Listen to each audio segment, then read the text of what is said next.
Hello friends, मैं धर्मेंद्र सिंह आज आपके बीच एक नए वीडियो के साथ मैं उपस्थित हूँ। फ्रेंड्स, हम चाहेंगे कि आप लोग स्पोकन के कुछ इस प्रकार के अंदाज में बोलने का प्रयास करें कि वास्तव में लगे कि आपकी स्पोकन इम्प्रेसिव हो। स्पोकन इम्प्रेसिव बनाने के लिए आपको मैं कुछ ऐसे वाक्यों को बता रहा हूँ जो ट्रांसलेट करने में भी टफ लगता है और बोलने में तो बहुत ही टफ लगता है। फ्रेंड्स, जिन वाक्यों के अंत में होते हैं, पढ़ते हैं, आप देख रहे हैं आज के वाक्य यही है, होते हैं, पढ़ते हैं। यदि फ्रेंड्स ऐसे वाक्य मिलते हैं आपको तो किस प्रकार से आप उनको ट्रांसलेट करेंगे, कैसे बोलेंगे। सपोज कीजिए आपको कहना है कि मुझको घर में बहुत काम होते हैं। बात समझ रहे हैं? मुझे घर में बहुत काम होते हैं। हरी को कपड़ा धुलना होता है, उसके भाई को रोज कठिन परिश्रम करना होता है। तो फ्रेंड्स, आज हम इस प्रकार के वाक्यों को भी आपको आगे हम पढ़ते हैं कि अभी बात बताएंगे, लेकिन हम चाहेंगे कि यदि आप चैनल पर पहली बार आए हों तो चैनल को सब्सक्राइब करते हुए वीडियो को लाइक करना ना भूलें। आइए देखते हैं ऐसे वाक्यों को हम किस प्रकार से ट्रांसलेट करेंगे और इम्प्रेसिव स्पोकन के द्वारा उसको हम सजा सकते हैं, संवार सकते हैं। फ्रेंड्स, थोड़ा सा मैं आपको वक्त लूंगा ये बताने के लिए कि आवश्यकता होती है इंग्लिश बोलने की, लेकिन हमारी जुबान, मेरी आवाज़ वहीं बंद हो जाती है जब हम उसको ट्रांसलेट नहीं कर पाते। जब इसको हम कैसे बोलें, हाउ टू एक्सप्रेस। तो फ्रेंड्स, ऐसे वाक्यों को इसीलिए मैं इसमें स्पोकन का अभियान चला रहा हूँ कि इस अभियान के तहत यदि आप लाभ नहीं ले पाएंगे तो फिर आप मानिए बहुत बड़ा अपना नुकसान कर रहे हैं। तो फ्रेंड्स, इस स्पोकन टिप्स मैं नाम ही दे रहा हूँ। स्पोकन टिप्स के माध्यम से आपको मैं ऐसे ट्रांसलेशन करना आपको सिखा रहा हूँ कि आप जब ट्रांसलेशन कर लेंगे तो निश्चित रूप से बोलने में क्या रखा है। तो आइए हम देखते हैं किस प्रकार देखेंगे, लेकिन फ्रेंड्स वीडियो को अंत तक जरूर देखें ताकि आपको कुछ नए स्ट्रक्चर मिले तो कंफ्यूज आप ना हो। तो देखिए, होते हैं, पढ़ते हैं, मैं आपको दिखा रहा हूं फ्रेंड्स कुछ ऐसे वाक्य। तुम्हें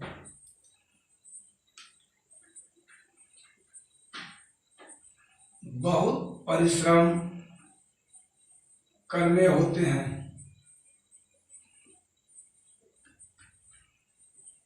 तुम्हें बहुत परिश्रम करने होते हैं। श्याम को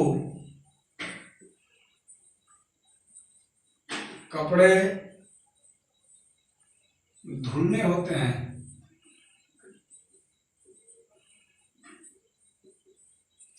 तो फ्रेंड्स, आइए देख रहे हैं कैसे इसको हम करेंगे। बहुत सीधा सा फंडा है, देखने में तो लगते हैं बिल्कुल इजी कि करने होते हैं। हमने यही पढ़ा है, ता है, ती है, ते हैं, जहाँ आता है प्रेजेंट इंडेफिनिट होता है। लेकिन फ्रेंड्स, आप देख रहे हैं कि यहाँ पर कोई स्ट्रक्चर फॉलो नहीं होगा। इंडेफिनिट का भी है, बच्चियां उड़ा दे रहा है। हमने इंडेफिनिट के हिसाब से अगर तैयारी की तो केवल इंडेफिनिट समझ के हम आपको गलत कर देंगे और मुझे सफलता नहीं मिल पाएगी। तो फ्रेंड्स, तुम्हें बहुत कठिन परिश्रम करने होते हैं, उसे गीत गाने होते हैं, मुझे खेती करना होता है। तो फ्रेंड्स, आइए देखते हैं हम इसके लिए स्ट्रक्चर जो हम आपको दे रहे हैं वो स्ट्रक्चर होगा friends, subject plus has oblique have plus infinitive.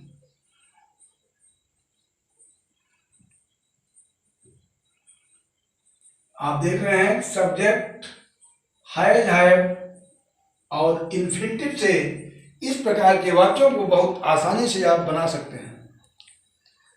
Infinitive तो आप समझ ही रहे हैं, इन्फिनिटिव का मतलब होता है टू प्लस V1। तो फ्रेंड्स, यहां पर आपको देखना क्या है, जो करते हैं, पढ़ते हैं का वाक्य मैंने दिया है टाइटल में। तो जिन वाक्यों में मजबूरी समझ में आए कर्ता की, जहां पर सब्जेक्ट मजबूर हो काम बिना इच्छा के करना पड़े, तो दैट इज सच स्ट्रक्चर। तुम्हें बहुत परिश्रम करने होते हैं। अब आप चाहें तो करने होते हैं, करने पड़ते हैं। तुम्हें बहुत परिश्रम करने पड़ते हैं। श्याम को कपड़े धुलने होते हैं या श्याम को कपड़े धुलने पड़ते हैं। मुझको खाना बनाना पड़ता है। तो फ्रेंड्स यहाँ पर पढ़ने की कोई अंग्रेजी नहीं होती। अब लगो लेके भागो ऑक्सफोर्ड खोजिए, पढ़ना क्या माने होता भैया, तो आप कंफ्यूज हो जाओगे, बोर हो जाओगे इंग्लिश में। तो ऐसे वाक्यों को फ्रेंड्स हम इस स्ट्रक्चर के माध्यम से सेंटिमेंटल वाक्यों को बनाते हैं। अब तो आपके सामने कोई समस्या नहीं होनी चाहिए। तुम्हें बहुत परिश्रम करने होते हैं, स्ट्रक्चर आप देख रहे हैं। तो सब्जेक्ट के रूप में क्या लिखेंगे, यू, ये प्लूरल है इसलिए क्या लिखेंगे, हैव। अब इन्फिनिटिव में टू प्लस वर्ब, तो तुम्हें बहुत परिश्रम करने होते हैं या तुम्हें बहुत परिश्रम करने पड़ते हैं। फ्रेंड्स आप देख रहे हैं दोनों की स्थिति आ गई। तो you have to work hard, you have to work hard, तुम्हें बहुत कठिन परिश्रम करना होता है। और इसी तरह से श्याम को कपड़े धुलने होते हैं या श्याम को कपड़े धुलने पड़ते हैं। तो आप लिखेंगे श्याम, सिंगुलर नंबर है फ्रेंड्स इसलिए आप लिखेंगे has to wash clothes. Shyam has to wash clothes. बात समझ पा रहे हैं? अगर आप चाहें तो इसी के साथ इन दोनों वाक्यों में आप थोड़ा सा देख लें कैसे करेंगे। यदि आप चाहें तो हैज टू और हैड टू के स्थान पर फ्रेंड्स आप स्ट्रक्चर पर ध्यान दीजिएगा थोड़ा सा। हैज और हैव के स्थान पर अगर आप चाहें तो मस्ट का भी प्रयोग कर सकते हैं। तब इन्फिनिटिव हटेगा, स्ट्रक्चर आप कंफ्यूज हो जाएंगे। यहाँ पर सीधे आप ये देखिए। अब इसको तो आप समझ लिया स्ट्रक्चर से। You have to work hard, Shyam has to wash clothes. इन्हीं वाक्यों को पुनः मैं आपके सामने लिखता हूं। तो अगर आप चाहें तो इसको इस प्रकार से भी कर सकते हैं। हैव टू के स्थान पर यहां भी और यहां भी आप लिख देंगे सीधे मस्ट, मस्ट। तो हो जाएगा, क्या होगा, यू मस्ट वर्क हार्ड। समझ रहे हैं ना? अब हैज टू हैव टू खत्म हो जाएगा, यहां हो जाएगा मस्ट। यहां पर लिखेंगे आप यू मस्ट वर्क हार्ड, तुम्हें कठिन परिश्रम करना होता है। और यहां लिखेंगे Shyam must wash clothes. Means आप चाहें तो हैज टू और हैव टू के स्थान पर क्या लिखेंगे, मस्ट। तो भी आपके दोनों वाक्य एग्जैक्ट होंगे। चाहे तो आप इस स्ट्रक्चर से बनाएं और चाहे तो सब्जेक्ट के बाद आप लिखें मस्ट प्लस V1। तो दोनों बिल्कुल exact and accurate, no difference at all. You may express your sense according to this situation and structure. तो फ्रेंड्स इसको हम डिलीट करते हैं और आपको एक बताने का प्रयास करते हैं। दूसरा उदाहरण, अब यहां पर आपको मैं जोड़ूंगा, उसे स्वयं भोजन बनाना पड़ता है, उसे स्वयं भोजन बनाना पड़ता है। या तो आप कह सकते हैं होता है। उसे स्वयं भोजन बनाना होता है या तो भोजन बनाना पड़ता है। दोनों का सेम सेंस है फ्रेंड्स। अब यहां पर आपको करना कुछ नहीं है, स्ट्रक्चर आप देख रहे हैं। तो उसी के लिए आप चाहें तो ही भी लिखेंगे। अब जो आपका सेंस हो, मैस्कुलिन अगर कर रहे हैं पुरुष के लिए तो ही और महिला को कर रहे हैं तो सी। तो उसे स्वयं भोजन बनाना पड़ता है। आप कैसे लिखेंगे भैया, सी के बाद सीधे आप क्या करेंगे, एक वचन दोनों हैं तो आपको ये तो कंफर्म है कि हैज टू का प्रयोग करना है। He has to cook food himself. ये स्ट्रक्चर फ्रेंड्स तैयार हो गया आपको। He has to cook food, स्वयं है इसलिए हिमसेल्फ को लास्ट में रख देंगे। बात समझ पा रहे हैं? अब यहां पर आपको अगर हम मस्ट वाले प्रयोग से बताएं तो आप सीधे लिखेंगे ही या सी। हैज टू के स्थान पर आपको सीधे लिखना है मस्ट। केवल आपको हैज टू चेंज करना है बस, ही मस्ट, बाकी कुक फूड हिमसेल्फ पूरा पूरा आ जाएगा। बात समझ पा रहे हैं? ही के बाद मैंने सब्जेक्ट के बाद सीधे आप चाहें तो एक वचन के साथ हैज टू, बहुवचन में हैव टू लगाएं, और यदि आप न लगाना चाहें तो सीधे मस्ट का प्रयोग करके V1 लिखेंगे। जैसे आप देख रहे हैं आप, he has to cook, he must cook, आगे सब समझ रहे हैं। तो फ्रेंड्स मेरा मतलब है कि मस्ट का प्रयोग भी आप हैज टू और हैव टू के स्थान पर आसानी से कर सकते हैं। आइए एक नेक्स्ट एग्जाम्पल देखते हैं।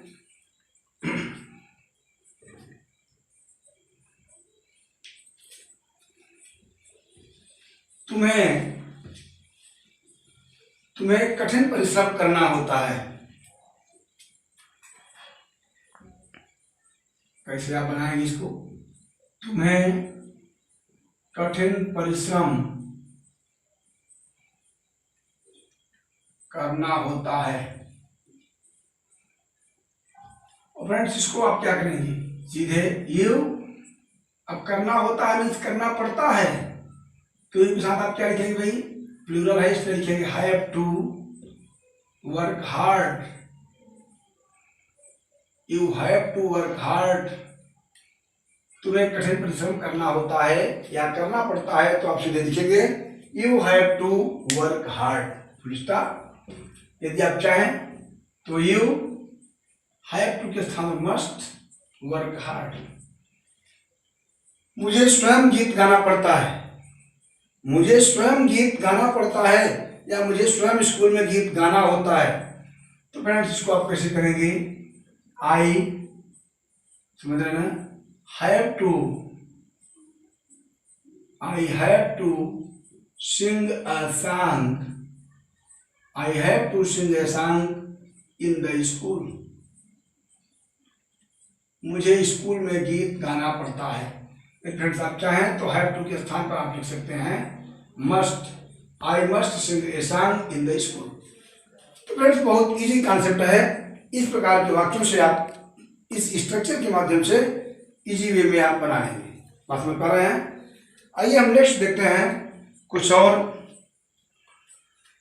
यदि आपको इस प्रकार के भी वाक्य कहना है कि मुझे जीवन स्तर सुधारना है, हमें जीवन स्तर सुधारना है, तो आप कैसे बनाएंगे?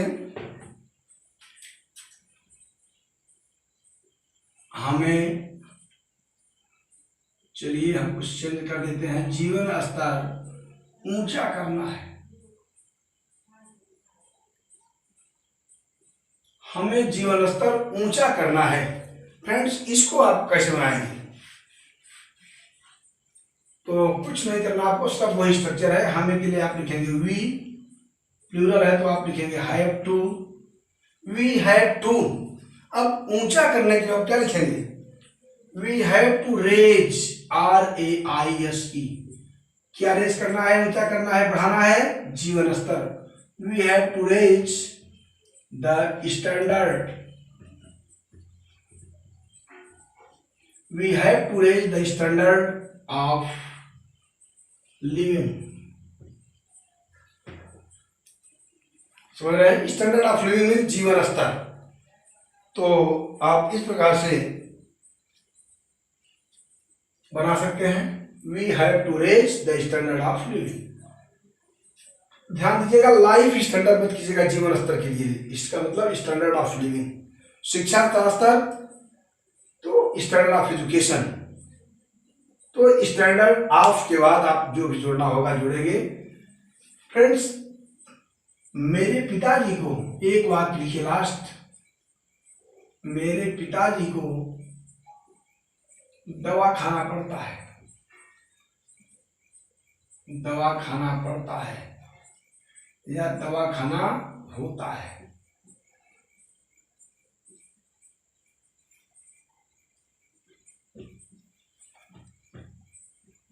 फ्रेंड्स यह मैंने आपके लिए दिया है, इसे आप करेंगे। यदि आपने सही से वीडियो को देखा है, पढ़ा है, तो बहुत सरल कॉन्सेप्ट है। उसी कॉन्सेप्ट और उसी फार्मूले के अनुसार ये वाक्य आपको SW मीन्स आप पढ़ने के अलावा उनको देखेंगे, बनाएंगे। मेरे पिताजी को दवा खाना होता है या दवा खाना पड़ता है। बस स्ट्रक्चर सेम होना चाहिए और इस स्ट्रक्चर से हम ऐसे वाक्यों को बनाएंगे। एक और देख लीजिए, हमें शिक्षा का प्रसार करना है। दूसरा है हमें शिक्षा का प्रसार करना है, लिखना पड़ेगा क्या? देख लीजिए, हमें शिक्षा का प्रसार करना है। फ्रेंड्स, इन दोनों वाक्यों को आप प्रयास कीजिएगा कि उसको सही से बनाएं। प्रसार करने के लिए होता है, क्या करेंगे मीनिंग? प्रसार करना है, हमें शिक्षा का प्रसार करना है। इसके लिए आपको क्या करेंगे बताइए? कुछ नहीं, सीधे आप लिखेंगे, एक वर्ड में दे रहा हूं आपको ताकि दिक्कत ना हो। स्प्रेड, फैलाना, विस्तृत स्तर पर इसका प्रसार कर देना, फैला देना। तो हमें शिक्षा का प्रसार करना है। दोनों का स्ट्रक्चर सेम है। अब हम इस एक तरह से कहें आपकी होमवर्क के लिए, आपकी प्रैक्टिस के लिए आपको हमने एक्सरसाइज दिया है और इसी के साथ आज का वीडियो लेक्चर में बंद करता हूं फ्रेंड्स। लेकिन चाहूंगा कि वीडियो पसंद आने पर आप लाइक, शेयर और कमेंट करके मुझे जरूर बताएंगे कि आपने क्या महसूस किया, आपको कैसा लगा। कभी कभी कंप्लेन आती है कि वीडियो हिल रहा है, तो देखिए आप हिलने को मत देखिए फ्रेंड्स। मैं थोड़ा सा मोटिवेट करूंगा आपको कि आप मेरे कमियों को मत देखिए, आप मैटर को देखिए। आपको मैटर लेना है, ज्ञान लेना है, आपको मिल रहा है कि नहीं। अब वीडियो हिल रही है, कांप रही है, हमें को नक्शेबाजी शो नहीं करना है। मैं फ्रेंड्स एक ऐसा यूट्यूबर हूं कि आपके हित को देखते हुए जनहित में मैंने इसको जारी किया है। तो आपको अधिक से अधिक इसका लाभ मिले। आपको मेरा चेहरा, मेरी स्टाइल और मेरे मैनर को नहीं देखना है, सिर्फ आपको मुझसे कुछ लेना है, सीखना है। तो फ्रेंड्स, इन्हीं शब्दों के साथ आपके मंगल में भविष्य की कामना करते हुए आपको बहुत बहुत धन्यवाद देते हुए मैं चाहूंगा कि आप अधिक से अधिक पढ़ें, शेयर करें और देखें। थैंक्स।